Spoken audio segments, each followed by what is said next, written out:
ഇന്ത്യക്കെതിരായ ആരോപണങ്ങൾക്ക് പിന്നിൽ ചില ക്രിമിനൽ ഉദ്യോഗസ്ഥരെന്ന് കനേഡിയൻ പ്രധാനമന്ത്രി ജസ്റ്റിൻ ട്രൂഡോ. ഈ ക്രിമിനൽ ഉദ്യോഗസ്ഥർ മാധ്യമങ്ങൾക്ക് വിവരങ്ങൾ ചോർത്തി നൽകുന്നുവെന്ന പരാമർശം.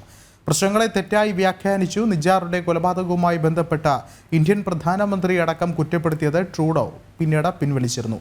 ഇതെല്ലാം ഉദ്യോഗസ്ഥന്മാരുടെ മേൽ കെട്ടിവെക്കുകയാണ് ജസ്റ്റിൻ ട്രൂഡോ ഇപ്പോൾ ചെയ്യുന്നത്.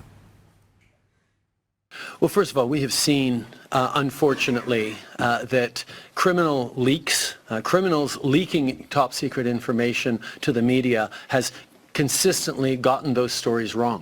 That's why we had a national inquiry into foreign interference that has highlighted that the criminals leaking information to media outlets are unreliable on top of being criminal.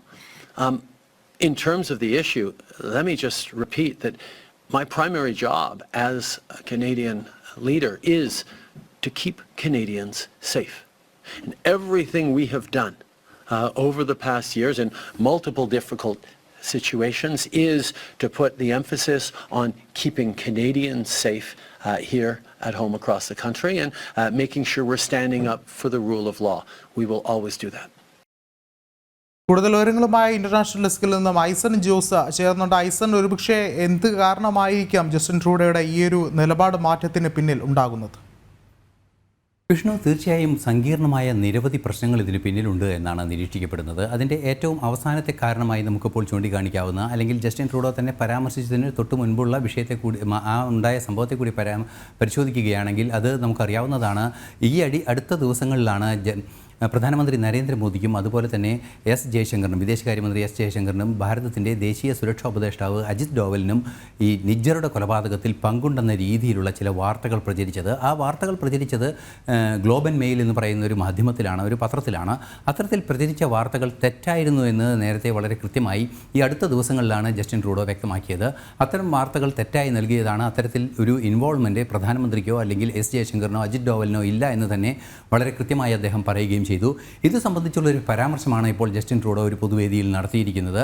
അതിൽ അദ്ദേഹം പറയുന്നത് ചില ഉദ്യോഗസ്ഥർ, അതായത് ഈ സുരക്ഷയുമായി ബന്ധപ്പെട്ട ചില ഉദ്യോഗസ്ഥർ ചില വിവരങ്ങൾ മാധ്യമങ്ങൾക്ക് ചോർത്തി കൊടുക്കുകയും ആ ചോർത്തി കൊടുക്കുന്ന വിവരങ്ങൾ വളരെ സീക്രട്ടായ അല്ലെങ്കിൽ ഏറെ ഗോപ്യമായി സൂക്ഷിക്കേണ്ട ഇൻ്റലിജൻസ് വിവരങ്ങളാണ്. അത്തരം ഇൻ്റലിജൻസ് വിവരങ്ങളെല്ലാം തന്നെ ചോർത്തി കൊടുത്തതിൻ്റെ അടിസ്ഥാനത്തിൽ ആ ചോർത്തി കൊടുത്ത വിവരങ്ങൾ ദുർവ്യാഖ്യാനം ചെയ്യുകയാണ് മാധ്യമങ്ങൾ ചെയ്യുന്നത് എന്നാണ് വളരെ കൃത്യമായി ജസ്റ്റിൻ ട്രൂഡോ പറയുന്നത്. ആ ഉത്തരവാദിത്വം മുഴുവൻ മാധ്യമങ്ങളിലും അതുപോലെ തന്നെ മാധ്യമങ്ങൾ ചെയ്യുന്ന ആ ഒരു തെറ്റായ വാർത്ത നൽകിയ ആ രീതിക്ക് പ്രചോദനമായത് ഉദ്യോഗസ്ഥരുടെ, ചില ക്രിമിനൽ ഉദ്യോഗസ്ഥരുടെ, അതായത് വളരെ കൃത്യമായി അദ്ദേഹം പറയുന്നത് തങ്ങളുടെ കീഴിലുള്ള ഉദ്യോഗസ്ഥരെ ക്രിമിനലുകൾ എന്ന് തന്നെയാണ് അദ്ദേഹം വിശേഷിപ്പിക്കുന്നത്. അത്തരത്തിലുള്ള ഉദ്യോഗസ്ഥരാണ് ഇത്തരം തെറ്റുകൾ ചെയ്യുന്നത്. അത്തരത്തിൽ തെറ്റ് ചെയ്യുന്ന ഉദ്യോഗസ്ഥർ കാനഡയെ അരക്ഷിതാവസ്ഥയിലേക്ക് നയിക്കുന്നു. കാനഡ സുരക്ഷിതമായി തുടരുക എന്നതാണ് തൻ്റെ ലക്ഷ്യമെന്നും അദ്ദേഹം കൃത്യമായി പറയുന്നുണ്ട്. നമുക്കറിയാവുന്നതാണ്, കാനഡ നയതന്ത്ര ബന്ധം ഏറെ വഷളായൊരു സാഹചര്യത്തിലൂടെയാണ് ഇപ്പോൾ കടന്നു പോകുന്നത്. നമുക്കറിയാവുന്നതാണ്, നേരത്തെ നയതന്ത്ര ഉദ്യോഗസ്ഥർക്കെതിരെയുള്ള അതിക്രമങ്ങൾ, നിജ്ജറുടെ കൊലപാതകത്തിൽ ഭാരതത്തിന് പങ്കുണ്ടെന്ന ആരോപണം, അതിൽ പ്രധാനമന്ത്രിക്ക് പങ്കുണ്ടെന്ന് ട്രൂഡോ പറഞ്ഞു എന്ന രീതിയിലുള്ള വ്യാഖ്യാനിക്കുന്ന വാർത്തകൾ വരുന്നു. ആ വാർത്തകളുടെ അടിസ്ഥാനം ഇപ്പോൾ നേരത്തെ പറഞ്ഞതുപോലുള്ള ചില ഉദ്യോഗസ്ഥർ മാനിപ്പുലേറ്റ് ചെയ്യുന്നു. അത്തരത്തിലുള്ള നിരവധിയായ സംഘർഷാവസ്ഥകൾ വരുന്ന ഒരു സാഹചര്യം കൂടിയാണ്.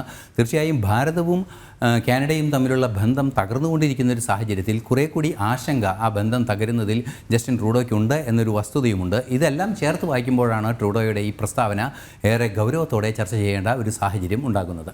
ശരി, ഐസൺ ജോസാണ് വിവരങ്ങൾ നൽകിയത്.